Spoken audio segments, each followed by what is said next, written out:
Pour bien s'entendre, il faut bien s'écouter. Rendez-vous sur M, la petite radio du Grand Maghreb.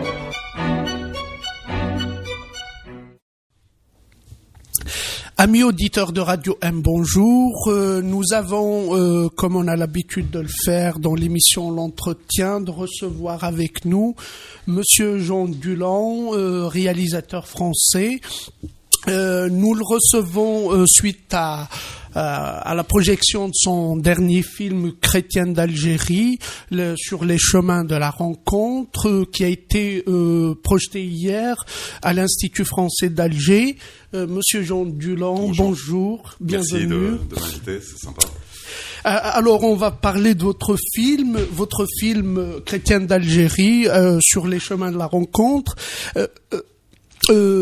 Qui parle de la rencontre entre les chrétiens et les musulmans en Algérie. Pourquoi s'intéresser aux chrétiens d'Algérie ?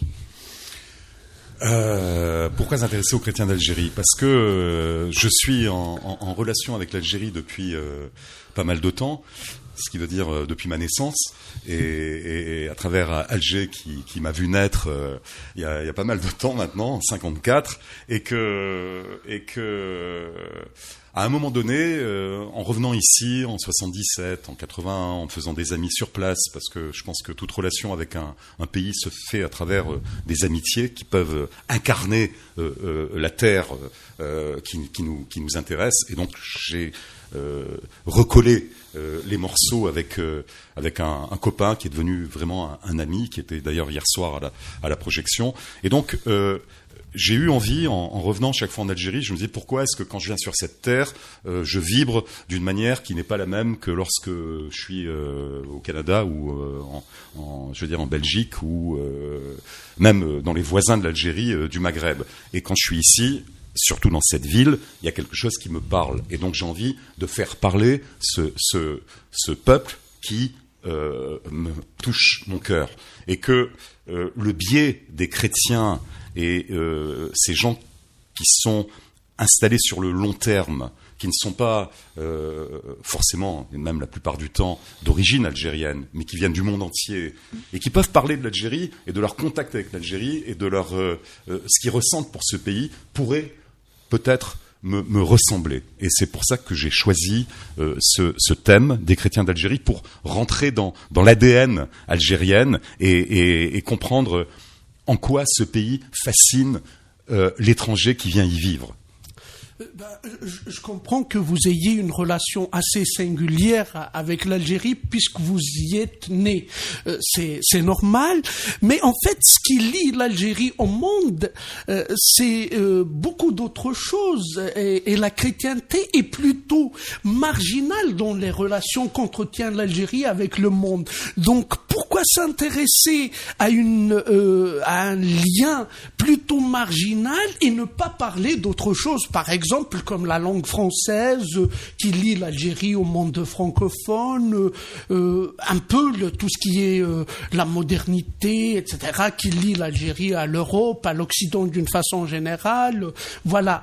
Pourquoi choisir une thématique marginale pour parler de... Parce que toute lumière vient de petites fissures aussi, et que on peut recevoir la lumière à travers l'embrasure d'une porte, ou alors d'ouvrir la porte en grand. Bon, moi j'ai choisi cette petite flamme cette petite bougie un peu chancelante, mais qui est là, parce que peut-être que je me dis, parler de la langue française ou quoi, c'est à nouveau me remettre français en premier, juger l'Algérie d'une autre manière. Quelque part, j'ai pas le droit de le faire. Moi, c'est pas qu'on me le donne pas, c'est moi qui ne l'autorise pas, et que je me dis ces gens, ces chrétiens, même s'ils sont pas nombreux, même si ils sont uniquement quelques milliers, c'est des êtres humains que j'avais rencontrés avant de faire le film, et humainement, ils me touchaient par leur humilité, leur modestie, et leur envie de servir un peuple. Et cette démarche, au-delà du nombre, me plaisait. Alors après, c'est vrai, que comme vous dites, je pense là, j'aimerais bien faire quelque chose sur l'arabe algérien, je veux dire la langue parlée ici. Ça m'intéresse aussi, avec ce créole un tout petit peu, ce métissage que je trouve fascinant et qui est voilà. Mais il faut travailler ce thème, bien le maturer, quoi. Je veux dire, voilà, les chrétiens, j'avais été un peu initié par des copains qui m'avaient, par un monsieur que j'ai rencontré, qui m'a fait faire une grande balade en Algérie, et ils m'ont touché, et je me suis dit, j'ai envie de parler de ces gens, parce que, voilà. Dans le film, on voit qu'effectivement il y a rencontre. Vous parlez de chrétiens qui sont à la rencontre d'Algériens, mais les chrétiens dont vous parlez sont surtout des étrangers qui viennent du Pérou, d'Allemagne, d'un peu partout. Mais vous ne parlez pas des chrétiens d'Algérie à proprement parler. Non, je parle de l'Église d'Algérie. En fait, il y a eu presque un changement de titre sur mon film, qui à la base devait être l'Église d'Algérie. Et puis bon, peut-être c'est pas moi qui ai d'ailleurs changé ce titre. Chrétien d'Orient, chrétien d'Algérie, c'est un peu générique. Et donc c'est vrai que ici en Algérie, chrétien regroupe une entité qui mélange finalement protestantisme et catholicisme, alors que dans le pays d'où je viens, chrétien, bon, c'est catholique spécifiquement. Donc, c'est vrai qu'on n'a pas saisi au moment de ce changement de titre qu'ici en Algérie, chrétien regroupait différentes entités. Mais en fait, là, moi, je parle des catholiques d'Algérie spécifiquement, et surtout de l'Église d'Algérie et du travail qui est fait par l'Église ici, dans cette petitesse et dans son côté, mais cette présence, voilà, et qui est là, et cette ouverture à l'autre, dans la mesure où c'est plus dans la notion de contact, alors que l'autre Église dont vous parlez concerne peut-être plus c'est intérieur à l'Algérie, alors que cette Église catholique dont j'ai parlé est une Église, comme vous dites, qui fait venir des gens du monde entier pour travailler ici, quoi. Mais il y a des catholiques algériens. Oui, il y a des catholiques algériens. Dont vous ne parlez pas dans le film. Non, je parle pas, parce que, comme je vous dis, c'est l'Église d'Algérie à la base. Donc, j'ai pas parlé finalement des pratiquants. J'ai parlé c'est pas d'administration, mais du clergé de l'Église catholique algérienne, quoi. Voilà. D'une façon générale. D'une façon générale. Et parce que je pense que c'est pas pour être consensuel, mais c'est pour, vous savez, mon film, je l'ai fait à la base, bien sûr, pour, comme son nom l'indique, par une rencontre, essayer de pas stigmatiser et de faire en sorte. Et je vois que dans toutes les projections que j'ai faites en France, ce que je trouve intéressant, c'est que ça permet aux Algériens qui vivent en France et qui ont vu ce film, avec des Français qui sont de France ou des Français d'origine algérienne, tout le monde, de se dire, tiens, on fait un film sur l'Algérie où l'Algérie est bien perçue, elle est ouverte, non stigmatisée, et c'est bien parce que j'aime ce pays profondément, et que j'ai envie que les gens qui le voient et qui sont à l'extérieur aient envie de connaître ce pays. Et voilà. Et effectivement, la rencontre dont vous parlez est très heureuse, elle est bien réussie, on le voit très bien dans le film. Vous montrez des femmes musulmanes voilées qui font des ateliers de formation dans des églises, vous montrez de vieux prêtres dans des quartiers populaires qui vivent en parfaite symbiose avec la population, ce qu'on n'aurait pas imaginé sans voir le film documentaire. Ça, on le comprend très bien. Mais il y a quand même une question qui émerge. Très généralement, quand on parle des chrétiens d'Algérie, on a l'impression qu'ils sont stigmatisés, ostracisés, opprimés. D'ailleurs, il y a beaucoup de rapports d'organismes internationaux qui parlent de l'oppression des minorités religieuses en Algérie. Mais quand quand on voit votre film, c'est exactement le contraire qui émerge. Donc on se pose la question. Ça nous fait plaisir parce que ça donne une belle image de la société algérienne qui finalement est ouverte, etc.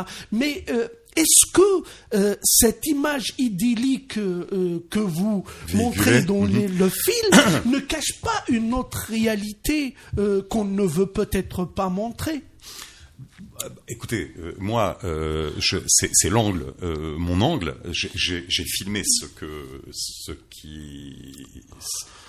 la réalité de ce que j'ai vu. Je ne suis pas passé de l'autre côté. Je veux dire, on n'a pas manipulé l'information. Voilà, bon, je veux dire, moi je suis allé dans des communautés, quand je suis à El Golea ou à Ténès, malheureusement on n'a pas passé parce qu'à la fin on devait faire sur des sœurs qui habitent Ténès et puis on n'a pas passé ce bout d'interview, mais à Oran ou à Annaba, je veux dire, j'ai filmé la réalité des gens, je leur ai pas dit parler que des choses qui vont bien, c'est comme ça. Non. Alors après, peut-être que si j'avais fait un film sur ce qui se passe ailleurs dans des lieux de culte différents, bon, voilà, ça n'a pas été mon choix. Donc ce côté ouverture, c'est pas véritablement peut-être le terme, c'est ces relations humaines entre les gens. C'est de savoir qu'on peut être catholique, chrétien, prêtre, et qu'on peut, voilà, qu'il y a des gens qui après un certain temps se rendent compte que les êtres humains, c'est ce qui compte avant tout, et que la religion, c'est bien sûr, c'est très important, mais à partir du moment où il y a un respect de ce que dit d'ailleurs une des sœurs qui est, elle te dit quand on est soi-même. Profondément, on n'a pas peur de l'autre, quoi. Je veux dire, si soi-même on est convaincu de ce qu'on est, je veux dire, le gars en face ou n'importe qui en face peut être ce qu'il veut. Et voilà, chacun, on est nous-mêmes, on existe par nous-mêmes. Donc, c'est pas à dire, regardez, c'est génial en Algérie, on dépasse quelque part l'Algérie, je sais pas quoi. On est ensemble tous les deux, on discute, que tu sois algérien ou que tu sois ougandais, on parle sur un pied d'égalité. C'est ce que je veux montrer dans le film. Un des pères blonds à Tizi Ouzou, dans le film, dit que l'Église catholique a pu s'implanter en Algérie ces derniers temps et arrive à tisser des relations heureuses avec la population parce qu'elle n'est plus perçue comme étant une église étrangère, coloniale. Une église coloniale, parce que très généralement, ce ne sont pas des Français qui représentent cette église, c'est des gens venus d'un peu partout. Voilà. Tout à l'heure, vous me parliez du français aussi, de la langue française. C'est exactement la même chose. Pour moi, la langue française, elle doit être accaparée par les gens qui la parlent. C'est pas la France qui décide du français. C'est un Québécois, il n'a pas de rapport avec la France. Un Sénégalais, il n'a pas de rapport avec la France. Je rêve d'un Français qui ne soit pas un Français de France, mais qui soit un Français de l'étranger. C'est la même chose avec ces représentants de l'Église d'Algérie. C'est que je suis très heureux que Guy Sawadogo, c'est ce père blanc de Tizi Ouzou qui dit voilà, quand les gens viennent me dire oui mais les Français ils nous ont colonisés, je sais pas quoi, il dit mais attendez, mais moi je suis du Burkina Faso, je pense qu'il est et nous aussi on a été colonisés, donc parlons des vrais problèmes qui existent, mais ne parlons pas de parce que nous aussi nous étions un peuple colonisé, on a obtenu notre indépendance en 60, ici c'est en 62, mais voilà, on passe à autre chose. Moi je fais pas un film pour les Français qui sont prêtres ici et qui truc, c'est pas mon ça m'intéresse pas, ça. C'est voilà, je suis français parce que je suis français, je suis très content d'être français, il y a pas de souci. Mais si je vois des sœurs indiennes ou des trucs, je suis très heureux. Quand je vois des Africains ça me fait extrêmement plaisir. C'est voilà.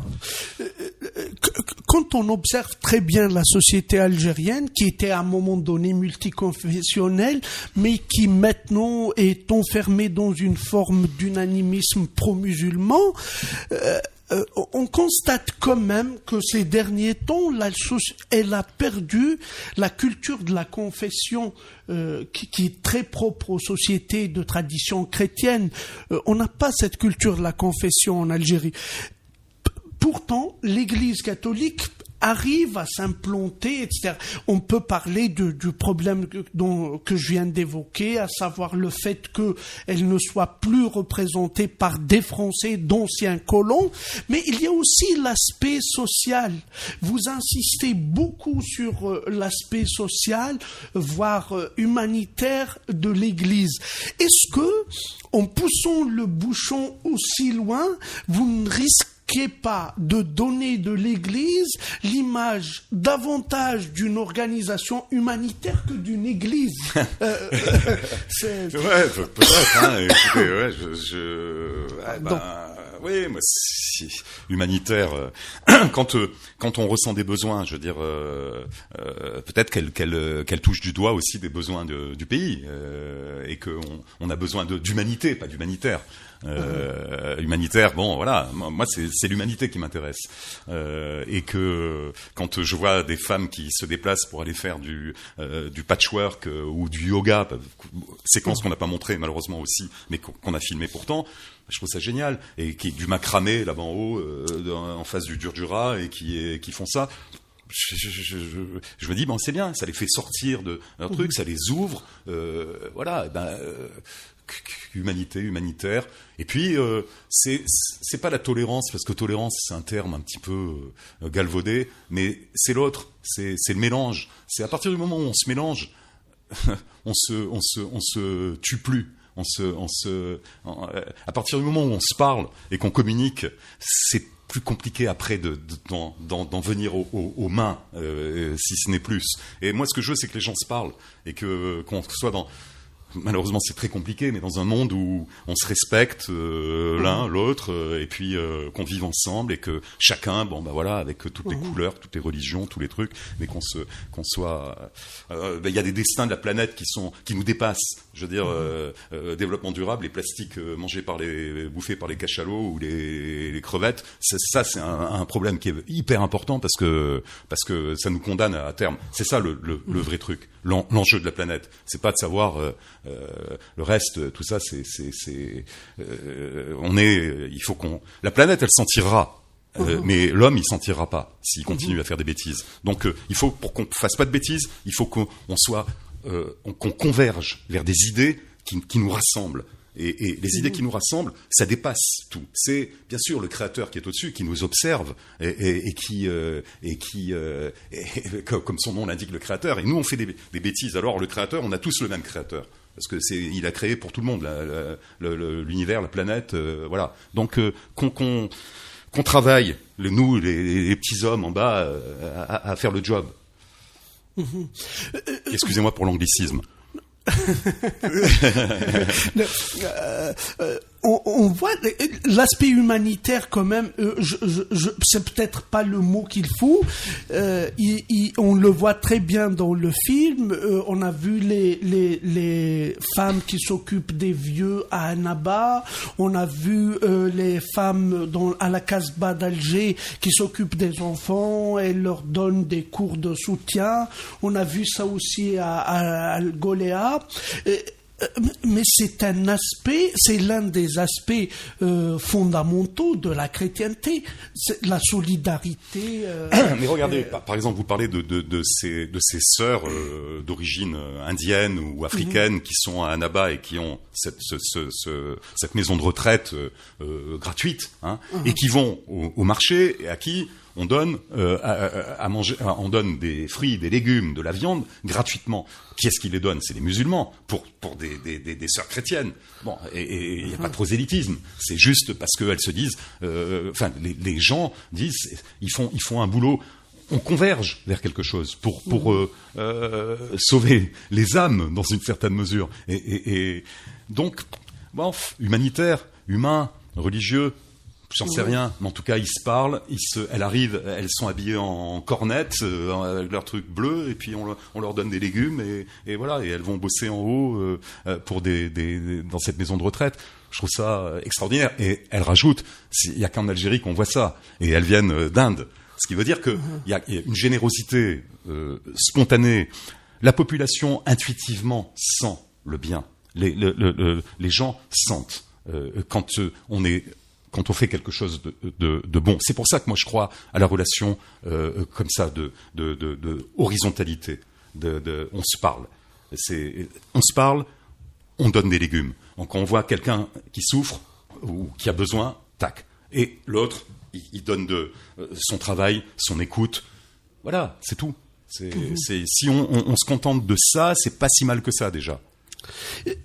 Comment vous imaginez l'évolution de la présence chrétienne de l'Église catholique algérienne? Comment vous l'imaginez après ce périple qui vous a conduit quand même sur 4000 kilomètres en Algérie? Comment vous l'imaginez? Alors ça, c'est bien sûr, c'est le renouvellement.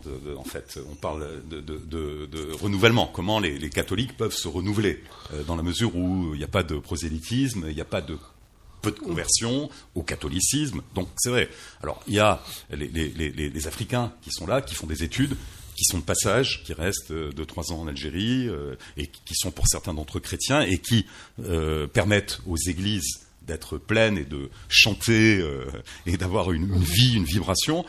C'est sûr que si demain pour ces gens-là n'étaient plus là, qu'est-ce qui se passerait?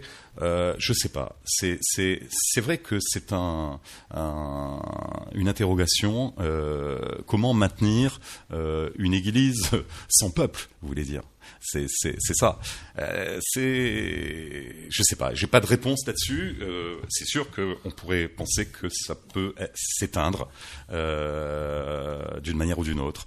J'espère pas. J'espère que c'est pas. Je pense pas au miracle, mais allez savoir si quelque chose peut se passer qui fait que j'aimerais que dans 20 ans ou 30 ans ou 40 ans, il y ait toujours cette flamme, cette bougie qui ne s'éteigne pas. Il y a quelque chose d'extraordinaire dans le film, c'est que les Africains qui viennent en masse étudier en Algérie par milliers ne trouvent pas de lieu d'accueil proprement algérien, profane, si vous voulez. Ils vivent à la marge et on les voit très présents dans les lieux catholiques. Ouais. Parce que je pense qu'ils s'y sentent bien. Je veux dire, comme d'ailleurs des musulmans peuvent également s'y sentir bien, parce que ils sentent qu'il y a une écoute pour eux, qui sont, ils se sentent chez eux. Probablement aussi le fait que l'islam soit très présent en Algérie renvoie quelquefois le catholique à sa propre foi. Et l'Africain qui vient du Cameroun ou de Côte d'Ivoire et qui est chrétien, le fait d'être dans un pays qui est religieux se pose lui-même la question de son appartenance religieuse. Et ce qui a été mon cas également. Ça veut dire que quand les autres fois en Algérie où je viens, où je vois qu'il y a une présence, une conscience religieuse importante, je me pose la question de ma propre foi. Et ça nous renvoie à notre propre foi. Et je pense que les étudiants africains qui sont ici sont renvoyés à leur propre foi et se disent, bon ben voilà, nous sommes chrétiens et on va justement dans ces lieux d'accueil chrétien. Je trouve cela dommage pour l'Algérie parce que les Africains qui viennent sont censés être venus en Algérie, mais ils n'y trouvent pas de lieu d'accueil autrement que dans les églises catholiques. C'est dommage. Mais bon, on retient quand même du film qu'il donne une image très positive de la société algérienne. Le film a été projeté en France. Ouais. Comment il a été accueilli par les deux communautés françaises et algériennes? Super bien. On essaie là assez souvent il y a des groupes de rencontres islamo-chrétiens et de passer le film pour faire parler les uns les autres, pour pas que là à nouveau, je veux dire, c'est que les musulmans de France et les chrétiens de France puissent converger et l'objectif. Attention, avec bien sûr les raisons qu'on touche dans ce film. Je me suis pas dit il faut que je me fixe cet objectif pour y arriver. C'est en le faisant que je suis arrivé à ce constat. C'est que en France, faire parler les gens, c'est-à-dire que une personne d'origine algérienne qui voit ce film se dise ben voilà, je suis fier de mon pays et donc étant fier de moi. Le Français qui va voir ce film aussi a un espace d'ouverture et faire parler les gens et qui se rend compte. On n'est pas d'accord sur certains points, mais le principal, c'est de communiquer. Et puis chacun a son idée, mais si on reste campé chacun sur notre position, Anne et moi, et lui il me comprendra jamais, l'autre il me comprendra pas. C'est de nouveau la communication. Et ce film a été fait pour la communication. Le film, quand il a été projeté hier à Alger, il a été aussi bien accueilli, la salle était archi-cambre, il y a eu des discussions avec le public. Comment vous avez senti objectivement, j'étais hyper ému. Parce que étant né ici, présentant ce film qui a été fait là, c'est vraiment, je touche la réalité, quoi. Tac, à Alger, bon voilà. Et j'avais, c'est pas du tout peur, mais j'étais un peu, vous savez, vous présentez ce que vous faites, ce qui vous tient à cœur, en essayant d'y mettre ce que vous avez au fond de vous. Comment ça sera perçu. Et donc, il y avait une certaine émotion. J'ai été extrêmement heureux de voir que le courant passait exactement comme il passait quand j'ai projeté ça à Paris ou à Clermont-Ferrand ou à Nice où il a été projeté avant, mais avec bien sûr et complètement du fond du cœur quelque chose de particulier parce que je suis à Alger et voilà, et je suis pas à Clermont-Ferrand. Et je me sens étrangement, je veux dire, si je peux dire, plus proche d'Alger que je le serais. J'espère qu'il n'y a pas de Clermontois qui écoute Radio M. À mon avis, il ne doit pas en avoir des masses. Donc, mais c'est la vérité que ça me fait plus vibrer d'être ici que là-bas. Voilà. Je reprends une question qui vous a été posée hier. Dans le film, on a l'impression que vous datez un peu la présence chrétienne en Algérie avec le père de Foucault. Non, alors ça, je veux dire, c'est une question qui m'a été posée que je trouve totalement hors sujet parce que j'ai absolument pas daté ça. C'est simplement que ces deux pères qui vivent dans la cité, la cité Mayaddine, je dis pas bien. Maya. Non, pas Maya, c'est une cité pauvre, quoi, en même temps, qui sont là depuis 60 ans dans leur petit appartement de 30 mètres carrés, comme ça, qui vivent un truc. Il s'avère qu'ils sont père de Foucault, enfin ils sont dans la congrégation du père de Foucault. Donc, mais c'est tout. Moi, j'ai pas daté. Il n'y a pas de date. Le film, il est un film d'aujourd'hui. C'est pas, je date pas la chrétienté en disant tiens, voilà, il y a des chrétiens. Je sais pas, le problème, c'est une photographie actuelle de ce qui se passe.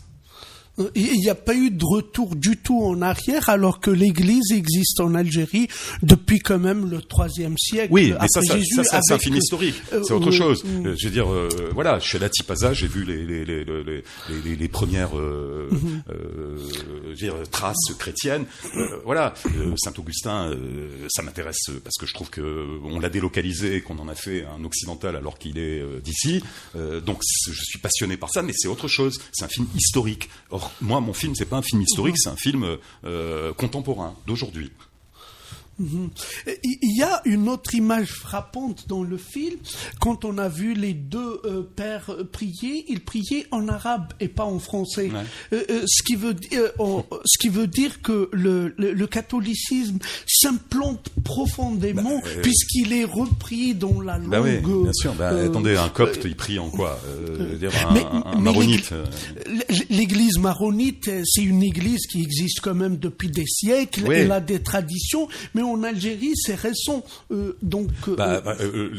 Ces deux personnes auxquelles vous faites référence sont arrivées en 56 ou 57.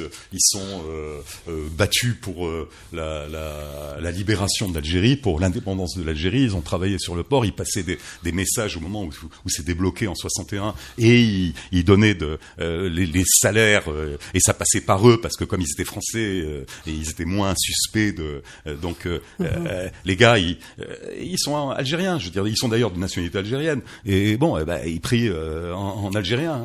Qu'est-ce que vous voulez que je dise? En fait, on prie en aucune langue, on prie simplement dans toutes les langues. Vous croyez que il y a pas de, enfin, si on croit véritablement, bien sûr qu'il y a pour certains, il y a la langue, c'est la langue du cœur qui monte vers les cieux dans une certaine mesure. Le film Chrétien d'Algérie sur les chemins d'une rencontre a été coproduit par l'Algérie et la France. C'est une volonté à la base, parce que je pensais que il fallait que ce soit fait par des gens d'ici, et que toute l'équipe technique était algérienne, que le caméraman était algérien, qu'on était en fait 3, 2 Algériens et moi. Et puis la boîte de production était française pour une partie et franco-algérienne pour l'autre. Une dame qui s'appelle Mariam Hamida, qui avait monté il y a une dizaine d'années et qui malheureusement a fermé sa boîte de prod il y a 1 an et demi à peu près. J'aurais beaucoup aimé qu'elle soit là hier soir. Elle est originaire de Sétif. Voilà. Et c'est grâce à elle qu'on a eu les autorisations pour filmer dans les différentes wilayas, avec le ministère des cultes. Donc elle a fait tout ce travail administratif extraordinaire. Elle a eu des subventions. Je suis pas rentré dans le montage financier d'aide qu'elle a eu comme l'aide au documentaire.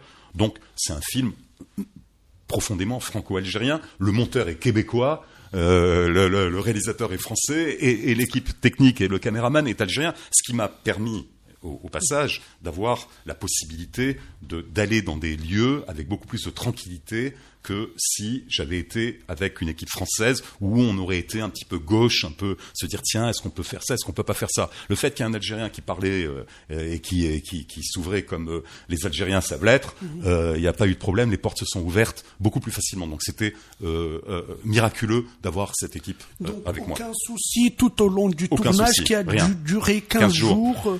Aucun souci.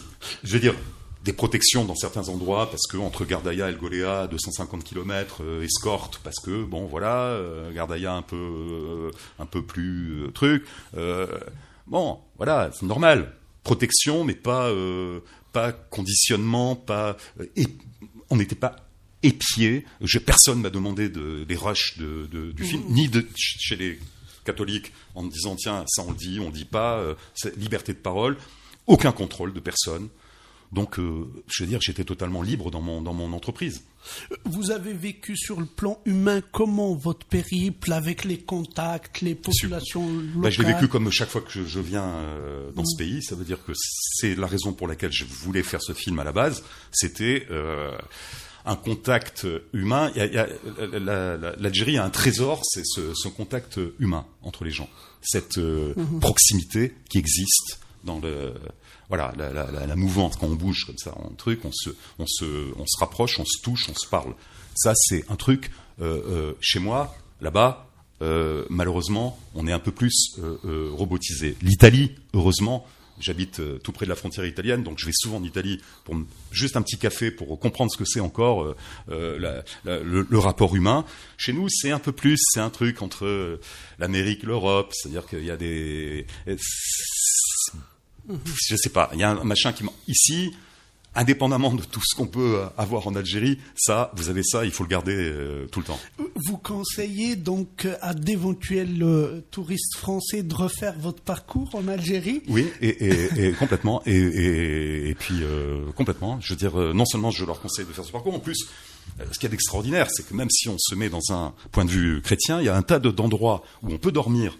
Très bon marché, c'est ce qu'on a fait dans les différentes congrégations qu'il y a un peu partout.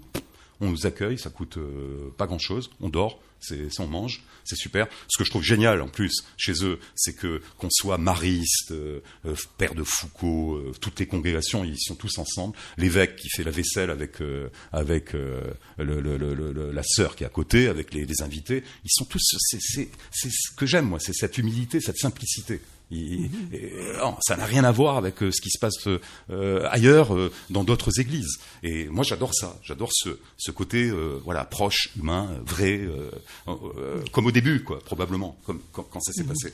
En tout cas, c'est l'objet du film, la rencontre. Voilà. Deux derniers mots. Le film va être projeté en Algérie, les autres villes. Il a été hier soir. Je sais pas. Dans les autres villes. J'aimerais bien qu'il soit, ce qui serait c'est pas un couronnement parce que c'est pas moi qui suis couronné dans cette affaire, mais quand on fait quelque chose, on livre ce qu'on a fait aux gens. C'est vrai qu'une télé en Algérie, ça serait idéal pour ensuite, si déjà il passe dans d'autres centres culturels, s'il passe ailleurs, c'est super. Moi, je suis prêt à faire le job ouvert. C'est pas, je fais pas ça pour de l'argent. Je fais ça parce que ça me plaît. Et que voilà, je trouve ça génial de pouvoir me promener. J'ai cette chance extraordinaire d'avoir l'Algérie où je peux venir. Et je veux dire, après ce qui s'est passé dans notre histoire, je veux dire, je viens ici. Alors quand j'atterris chaque fois à Alger, je me dis mais c'est rêvé, c'est extraordinaire. Et voilà. Et quand je regarde les bouquins d'histoire et je me dis je suis là, je dis voilà, je suis heureux, c'est tout, ça me suffit. En tout cas, les droits de diffusion du film en Algérie sont gratuits. Il n'y a pas. J'ai discuté avec la boîte de prod. Grand Angle, qui est à Bordeaux, et j'aurais demandé de libérer les droits sur l'Algérie pour qu'il n'y ait pas de questions financières. Si on veut passer le film, qu'on passe le film ici, c'est gratuit. Voilà. Très bien. On peut dire aussi que le film a été diffusé sur les réseaux sociaux, sur YouTube. Ouais, il est sur YouTube. Ceux qui désirent le voir peuvent le voir sur YouTube. Monsieur Jean Dulon, je vous remercie. Merci beaucoup de m'avoir invité sur votre plateau. Hein. Merci. Voilà, bonne journée à vous. Très bientôt. Allez, merci. Au bye, revoir. Merci. Pour bien s'entendre, il faut bien s'écouter. Rendez-vous sur M, la petite radio du Grand Maghreb.